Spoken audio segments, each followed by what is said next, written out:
সিরাজগঞ্জের শাহজাদপুরে বিশ্বকবি রবীন্দ্রনাথ ঠাকুরের জন্মবার্ষিকী উপলক্ষে শাহজাদপুর রবীন্দ্র কাছারিবাড়িতে বিরাজ করছে উৎসবের আমেজ। দর্শনার্থী ও রবীন্দ্রপ্রেমীদের পদচারণায় মুখরিত হয়ে উঠেছে কবির স্মৃতি বিজড়িত কাছারিবাড়ি অঙ্গন।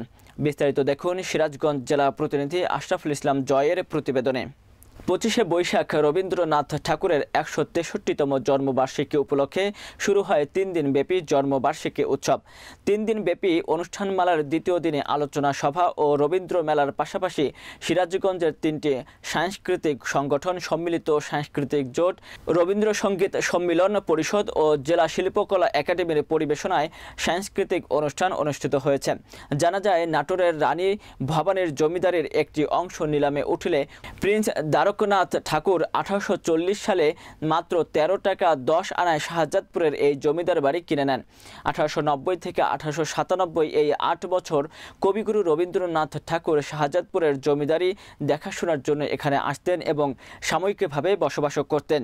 আর এখানে বসে কবি রচনা করেছেন কবিতা, সোনার তরী, চিত্র, চৈতালি, কল্পনা, ছোট গল্প, পোস্টমাস্টার সহ 38টি ছিন্ন পত্রাবলী, প্রবন্ধ ও গীতাঞ্জলির অংশবিশেষ, নাটক, বিসর্জনের মতো সাহিত্যকর্ম। তবে লোক সমাগম বেশি হয় 3 দিন ব্যাপী জন্মবার্ষিকী উৎসব 7 দিন করার দাবি দর্শনার্থী ও রবীন্দ্র প্রেমীদের। যারা বাঙালি তারা বিশ্বের বুকে মাথা উঁচু করে দাঁড়াতে পেরেছে। আমাদের কবি অসাম্প্রদায়িক কবি এবং যারা সাম্প্রদায়িক শক্তি তাদের বিরুদ্ধে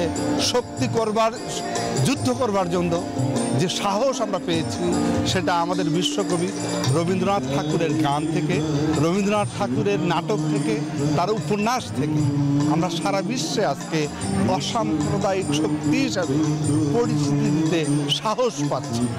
আমি রবীন্দ্র কুঠি বাড়িতে এসেছি এবং আমরা প্রতি বছর অপেক্ষা করি এই সময়টার জন্য এবং আমি অনেক বছর ধরে এই প্রোগ্রামটা উপস্থাপনা করি।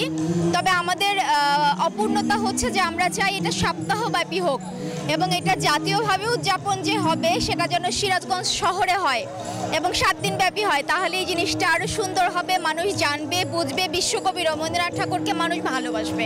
ঐতিহ্যবাহী শাহজাদপুরে এসে সিরাজগঞ্জ জাতীয় রবীন্দ্র সঙ্গীত সম্মিলন পরিষদের পক্ষ থেকে আমরা একটা ঘণ্টাব্যাপী অনুষ্ঠান করে গেলাম। দর্শক শ্রোতা আমাদের অনুষ্ঠানকে খুব প্রশংসা করেছে, অনবদ্য হয়েছে। তো আমি মনে করি এই শাহজাদপুরের এই অনুষ্ঠানটা কবি রবীন্দ্রনাথ ঠাকুরের 3 দিন ব্যাপী হোক, কিন্তু আরও যদি 2-1 দিন দেওয়া যেত তাহলে আমরা আরও প্রাণ ভরে দর্শকরা উপভোগ করতে পারত, আমরাও প্রাণ ভরে উপস্থাপনা করতে পারতাম। পরিবেশটা খুব ভালো লাগছে। ইতিপূর্বে এমন ধরনের পরিবেশ হয়নি। এবারের পরিবেশটা সত্যিই আমাদের কাছে মনোমুগ্ধ লাগছে।